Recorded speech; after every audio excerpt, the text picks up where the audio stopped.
Good morning, everybody, and welcome. Just passing through podcast. It's Monday, March 25th, and you find me here on a rainy day in Japan. The weather's got warmer, spring's here, but for the last few days it's been pissing it down, and it's going to be raining until about Wednesday when it's going to start clearing up. Now, this weekend, as you all know around the world, for them from England, it's a fucking shit weekend. It's been a shit weekend. And I'll tell you why. Firstly, it's the international break. Now, for them of you not in the know, international break means the end of March. There's always these non-fucking games in football. So England played Brazil, and they're playing another one on Wednesday. And I think the only reason I think it's Hungary is because I've got a friend who follows England who put some photos up this morning and is in Budapest. Now, that's how much these international friendlies mean to me. You know, before, when you got to the end of March, you think, oh, a friendly or a qualifier, great. Now, by the time you get to the March before any tournament, England have usually qualified. There's never been any risk in it, apart from back in the early 90s when there were a few tournaments we didn't get to. But yeah, this weekend, nobody now gives a shit about internationals. We've been spoilt with the Premier League so much that nobody cares. And I mean, me and the lad watch the highlights of Brazil and England, but we don't care. We don't care. And then if you go online and you read on the BBC, it were all women's football this weekend. And let's face it, everybody gives less of a fuck about that. I mean, it were good that Man City beat Manchester United and they won the league. Nobody cares. Nobody cares. And if you say you do, you're lying. If you say you do, you're lying. You listen to football podcasts. When it comes to the women's part, when they start talking about women's football in podcast, I do stop my bike, and I don't usually stop my bike apart from traffic lights, but I do stop my bike and I flick forward until we get back to the men's game. And that's just me. I'm not keen on women's football. I'm not keen on internationals. The Carabao Cup. Does anybody care really? And it's getting to the point now, and I hate myself for this. FA Cup 2. The FA Cup 2. So yeah, I fast forward all that stuff. The end of March is terrible for football because there's no Premier League. But if that's all I've got to complain about, fair enough. Now, what I did do, because I was in the need of sport, I wanted to follow something, I wanted to watch something, I wanted to see something. Now, last weekend, I completely by chance heard about this thing called the Barkley Marathons. Barkley, Barkley Marathons. Now, I do listen to a lot of different podcasts as well as making my own every week.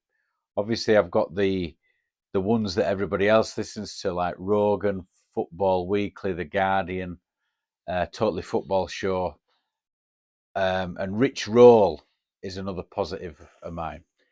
Rich Roll is this marathon runner. He's in his late 50s. He's pulling up on 60 now. He wrote this book about ultra marathoning. Is that whatever the word that is? And he's an addict. He got over all that shit, and he's now a plant-based ultra marathon runner pushing 60. Really interesting podcasts. He gets all sorts of guests on, and it's the sort of stuff that you could listen to that makes you smarter, which I'm all about that because I've not got a chance to pick up a book and read it nowadays. All my books that I take on board are all through audiobooks. I've got a subscription to Audible. But this fella, this Rich Roll podcast, I can't recommend it enough for you. Really good. Now, he were talking about this thing called the Barkley Marathons. Now, I've never heard of a race like this before or since.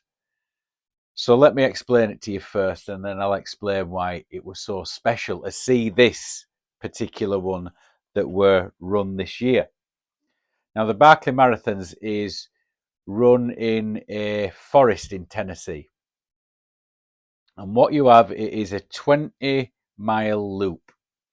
And you do this 20-mile loop 5 times. So obviously, them of you who are mathematicians will immediately figure out that this marathon is 100 miles long. So let's face it, it's 4 marathons back to back. You have got no longer than 60 hours to complete it. So you've got to do 4 marathons in 60 hours. Now, you might think, that's a fucking doddle. But it's uphill and down-dale. You climb the equivalent of 2 Everests, up and down. Okay? With it being through a forest, there is no clear marked track. You're not allowed GPS. So you might run off track. So since 1989, when it was changed to 100 miles. Since 1989, only 20 people have completed this race. In its, 89, 99, 2009, 2019, 25-year history. So we're coming up on its silver anniversary this year. So it was the 25th time it's being run as a 100-mile race.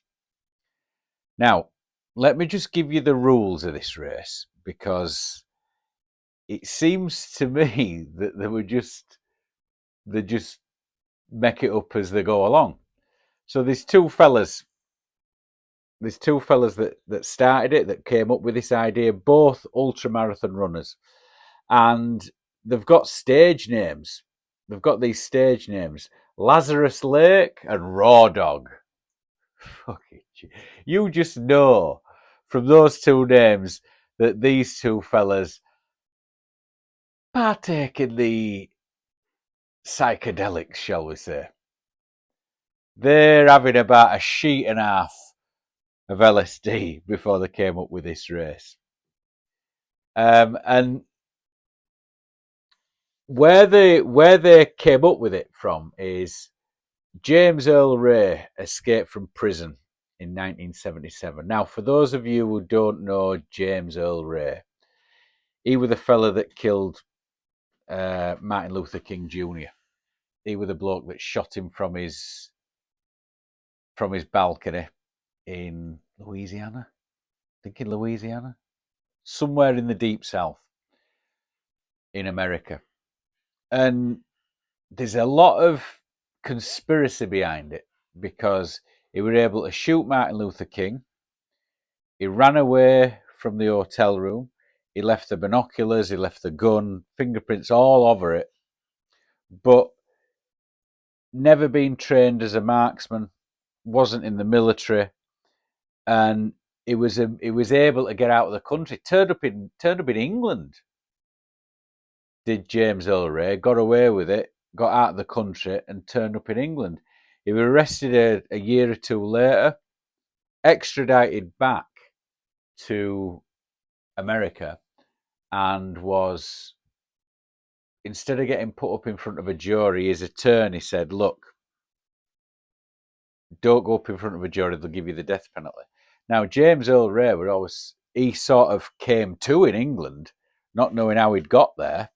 He can't remember any of the assassination, can't remember any of that. So rather than go up against a jury of his peers, he just pleaded guilty, and he was sentenced to 99 years in 1969. Now, 8 years later, he got out of prison. He escaped, and he were on run for 55 hours, and he got 15 miles away from prison. Now, they had sniffer dogs and helicopters out for him. Obviously, they didn't have the cameras about like they do today, otherwise they'd have collared him pretty quick. But when they caught him after 55 hours, he said, I could have run for 100 miles. I could have run for 100 miles if these sniffer dogs hadn't have got me. Now, old Lazarus Lake and Raw Dog were obviously 10 tabs deep in the college dorm, and they thought, right, let's come up with a race. And this is the race they came up with, the Barkley Marathons. So in its what's the word? Eccentricity. In its eccentricity, I've said it before, I'm not going to fucking attempt it again. Because this race is so eccentric, wrestled it back. It's like I said before, it seems like they're coming up with it on the fly. So what happens is you run the first lap clockwise, second lap anti-clockwise. You get where I'm coming from. Now, there's no start line. There's no route that's mapped out. You just told the route. So when it's time to start, either Raw Dog or Lazarus comes out of the woods somewhere with this conch shell and gives it the old Viking call. And wherever he is, that's the start line. Now, whether it's Lazarus or Raw Dog that's blown the conch shell, once the runners line up, the other one lights a cig. As soon as he takes the first puff of that cig, the runners can get on the merry way. Total fucking psychedelic heads. So that's the start of the race. That's the start of the race. Now, you think, oh yeah, these fuckers ain't got both hands on the wheel. Well, let me tell you. To apply for this race, you've got to send in $1.60. Just $1.60. And you've got to bring something from your home state if you're accepted. Now, not all people are accepted, so they'll get thousands and thousands of people wanting to do this race, but only a few get accepted. But he keeps that $1.60, he calls it his retirement fund. So that's him back at Farah. That's put away back bin. And they get, those that don't make it, they get sent a letter saying, oh, good luck next year and all that bullshit. But the chosen few turn up, wait for him to light his cig, and off they go. Now, you're thinking, right, you find your route and you do it 5 times. No. There's a book on the route somewhere. Obviously, that's marked. But every time you pass that book, once all the runners have gone past, the book's changed. You've got to stop at the book and you've got to find the page number that matches the number that you've got on your vest that you're running with. So if you're number 52, you've got to find page 52 and rip it out, put it in your pocket, and then when you get to the end of the first loop, you give them that page 52. The book is then a different book is put in a different location as you're running round, and then you stop at the book and you, again, 52. So at the end of the race, the fella that's collecting all these has got 5 pages of the page 52. And then that makes him understand that you've done the race, you've completed the race. But as I say, only 20 people have completed it in the last 25 years. So I'm reading about this race, or Rich Roll is telling me about this race. I'm thinking, fucking hell. Now, there is another thing to it. You do your 4 lap, you do your 1 lap clockwise, anti-clockwise, clockwise, anti-clockwise. Now, obviously, when you're doing something one way and the other way, one of these loops is going to be harder than the other. Okay? There'll be a bit more uphill or a bit more downhill towards end, or finish or start. So one way round will be slightly easier than other. Now, on the fourth lap, whoever is leading the race gets to choose, is it clockwise or anti-clockwise for the final lap? And then that message goes round, so all the runners know which way to run round for the last lap. Okay, madness. Now, I decided to follow this online. Now, obviously, it was 60 hours long, so it's over like 2.5 days. So I had alerts on my phone.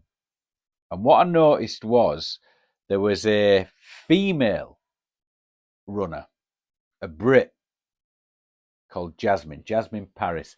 You can Wikipedia now. You can Wikipedia her and find her online because she's blowing up all over the place at the moment in these sort of ultra marathon, ultra runner websites and stuff. But yeah, Jasmine Paris in her 40s, right? Now, it turns out she was a finisher. She finished this race. Now, I were watching the last hour of this race, and it didn't seem like she was going to be able to finish it. It were going to be tight. It were really, really going to be tight. So I've seen the stuff on YouTube because I couldn't watch it live. I was just following the notifications. I've seen the bits on YouTube, and she finished this race with 99 seconds to spare. She had just over a minute and a half left to spare to finish this race. And I was watching the notifications online thinking, oh no, she's not going to do it. She's not going to do it. She fucking did it.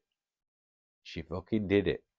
Now, to finish such a feat like that with 99 seconds to spare is something that you get out of your seat out. You get out of your seat and you give her a fucking standing ovation every time.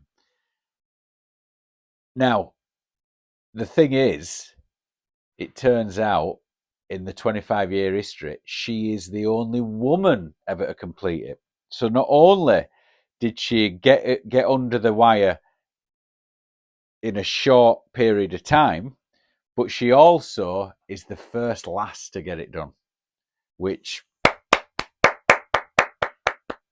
good on you, I say. Good on you. The first woman, and she's a Brit. Now, to bring all this back to women's sports, if you could make women's football or international football as exciting as I felt in a race that I'd never heard about before, if you could make that exciting, as exciting, everybody would be back into the internationals. As it is now, shove them up your ass. Shove them up your ass. So, I'm trying to be more positive now. Now that I've finished my old job and I'm starting afresh soon, I've decided that I'll try and become a little bit more positive. Fucking 53 next week. This week. Jesus Christ. So as I'm coming up to that later stages, middle age, I'm going to try and make myself more positive. And I was thinking this after learning about Jasmine Paris finishing this race. Now, because I'm living in Japan, I can do all sorts of different jobs that I would never be able to do in an English-speaking country. And one of those things is marrying people. So I've mentioned this before in my podcast. Over here in Japan, Japanese people want to have the traditional Western wedding. So everybody's dressed up in English in the Sunday best. It's in a church setting, and you're walking up to the altar, and there is yours truly.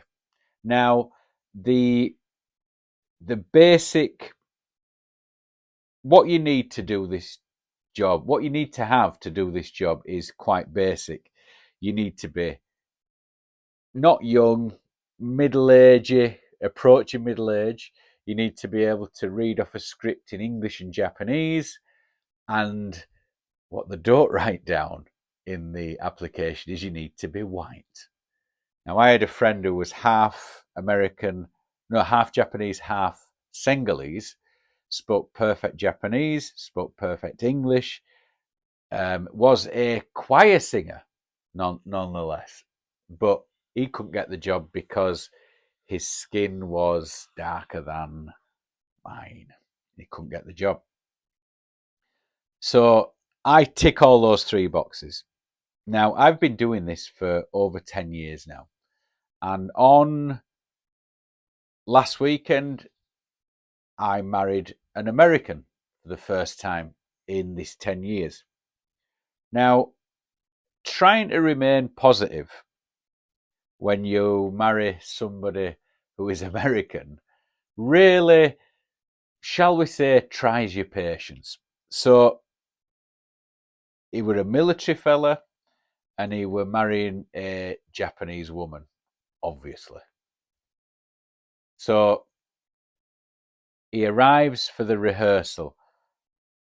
So you introduce yourself and then you get off so they can have the photographs taken.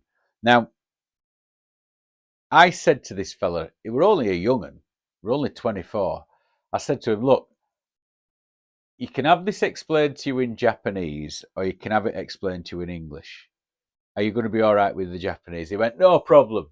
Speak fluent Japanese. I went, are you sure? Are you sure? He went, yep, fine. I'm fine with it. All right. So off I went. Now, when they're getting the photographs taken, you, the singer, and the piano player, you go and sit in stairs or you go and sit on fire escape because they need you out at way. You've got no, you're not doing any sort of job while the photographs are getting taken. You are an extra. So you go. I study Japanese. The singer and the piano player, they have a chinwag. So off you go. This takes about 20 minutes. So I'm sat studying, and then I go in, and this is me trying to remain positive. I go in, and you just don't back end at photographs before the rehearsal. So you walk in, there's the bride and the groom stood by the altar. The bride's family are on the right, the groom's family are on the left. So you've got Westerners and you've got Japanese. Now, very much like, how can I put this? You know, when you see something and you don't really know what's going on. I mean, I remember walking in on my mum and dad banging away, and you look at it and you think, yeah, I know what's going on, but I don't really understand what's going on. That was the same. That was the same feeling I had looking at these two families. Now, the bride's there, stood next to her dad, the mother, brothers and sisters. And she's in a wedding dress, he's in his suit. She's dressed in white, the veil is put back. So I look at the groom. The groom's there, his mother, his dad, and his brother. His two brothers. Something's not right. My brain's not computing it. And the thing that wasn't right was the groom's eldest brother was in a wedding dress. But it wasn't a wedding. It was the Guns N' Roses wedding dress, if ever you remember that. November Rain, I think it was, where she's walking down aisle in a miniskirt wedding dress. And he's got a veil on as well. Now, 10 years of marrying people in Japan. Obviously, I've never married a gay couple because it's not allowed in Japan yet. I've married a Yakuza family. Two families, I've married them together. But this is the first time I've ever had anybody turn up to my wedding, a fella dressed in women's clothes. And there's no wrong with that. The thing that is dragging me away from this positivity kick I'm on at the moment is you've got dressed up in a wedding dress and a veil. So if I was the groom and my wife's dressed in a wedding dress, if my brother, which I don't have any brothers, but if a close member of my family wanted to get dressed up in women's clothes, by all means, knock yourself out. But do not get dressed up in a wedding dress. You're not taking the attention away from my new wife by getting dressed up in a wedding dress. If this is the only way that you can gain attention is by getting dressed up in a wedding dress when I'm getting married to the woman I love, who is also in a wedding dress, you want the whole congregation today to sort of double take. They're supposed to be looking at my wife and me and not taking their eyes off my wife and me, but instead they're looking across this Japanese side of the church, who have never seen out like this before, are looking over to the opposite side of the aisle at this fella that's dressed up like the bride. Yep, it's the first time I've seen it in Japan, and it's the first time I've married an American. Coincidence? Coincidence? I think not. Now, the first time I saw a fella dressed in a wedding dress, this is only the second time I've seen a fella dressed in a wedding dress, were Dennis Rodman. I remember the story of Dennis Rodman. Now, people from England are not basketball fans, but we all know who Dennis Rodman is. We all know who Michael Jordan is. And to a certain extent, you'll know who Larry Bird is. But I think everybody knows who Dennis Rodman was. Dennis Rodman was the fella who had multicoloured hair and he were railing Madonna at some point. But the other story is he dressed up in a wedding dress. He got himself sent off from a basketball game just so he could go to this wedding early. He was playing a basketball game. He was going to miss the wedding reception. He got himself sent off, jumped straight in a car, drove to the wedding, and he had a wedding dress on and full makeup. Dennis Rodman. Now, Dennis Rodman, fair enough. You're Dennis fucking Rodman. You were able to get yourself out of a game when you played for the Chicago Bulls because you were so good and you needed a rest. It wasn't Peter Jackson because Peter Jackson was the Lord of the Rings. It was Summit Jackson, the coach of the Chicago Bulls, said to Dennis Rodman, sit this game out. Whatever tensions you've got, fuck off and get them out of you. And Dennis Rodman flew out to Vegas with Carmen Electrica and did whatever he needed to do. And it came to the point where Michael Jordan had to fly to Vegas and drag him back. That's Dennis Rodman. Dennis Rodman can do shit like that because you are the top of your game at whatever you're doing. You're already bringing attention to yourself by being one of the best basketball players that were walking the planet at that time. So much so that the fat man from North Korea is inviting him over to sit and have a chat. And old Dennis Rodman is the American diplomat for North Korea, our man in North Korea. But he could get away with whatever he wanted to do because he's Dennis fucking Rodman. You turn up to a wedding in a wedding dress, take the attention away from the bride. Doesn't matter, you're Dennis Rodman. You're not some skinny white fella who's the brother of the groom, who likes to dress up to take the attention away from the bride. By all means, get dressed up. By all means, put women's clothes on. Doesn't matter. But don't put a fucking wedding dress on. Don't put a wedding dress on. Now, I've got away from this job. 10 days I've been away from it now. I am on cloud nine. Cloud nine. that I don't have to see those people again. But other things are starting to creep in now that are just taking little nibbles at me, like a little fish or a little piranha just having a nip and annoying me. And it's things like this. Let your brother get married. Let the attention be on her and be on him. You could just see that the kid that were getting married was the golden child. He were the favourite. And just to give your brother a bit of a kick in the nuts, to get that attention that he's been getting for 24 years, just to get that little bit of attention back from him, to wrestle a bit back from him, he's got himself in a wedding dress. And that annoyed me so much this weekend. And I know he wasn't annoying me, I were annoying myself. I know this. But yeah, it's things like that